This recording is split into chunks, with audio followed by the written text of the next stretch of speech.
16 Ağustos'ta bizim dahi kompozitorumuz Rüstem Yaşin'in tuğuna 100 yıl. Ol bizning SSR'ning xalq artisti. Ol bizning Tatarstan davlat gimnining avtori. Ol birinchi bo'lib bizning tatar muzikasına romans keltirib kiritdi. Onun istaligine men o'zimning yaratgan romansimni Rüstem Yaşin'ni sen qo'ydaydingni jog'dim.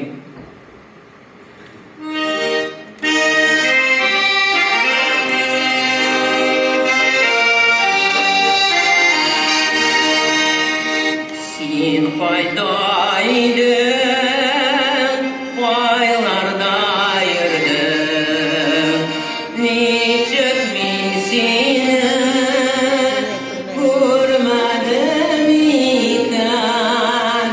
Sen turgan yurtma, seni uğramına, nechuk men bilmadim ekan.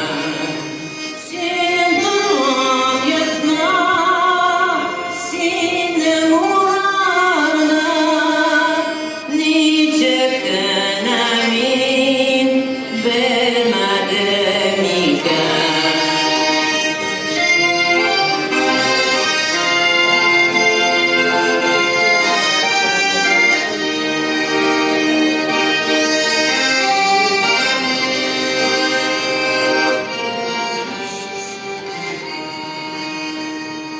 Dünyalar gitti, zor yıllar gitti. Çağırdı beni senin gözlerin, senin ismini men bilmedim. Seni çağırdım, seni özledim.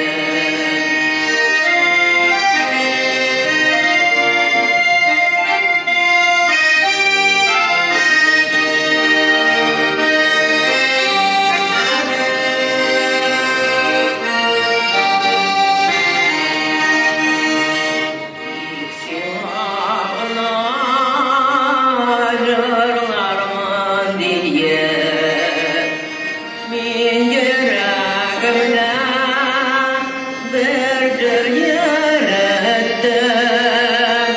Bir günleri uçraşsam diye irdedim için.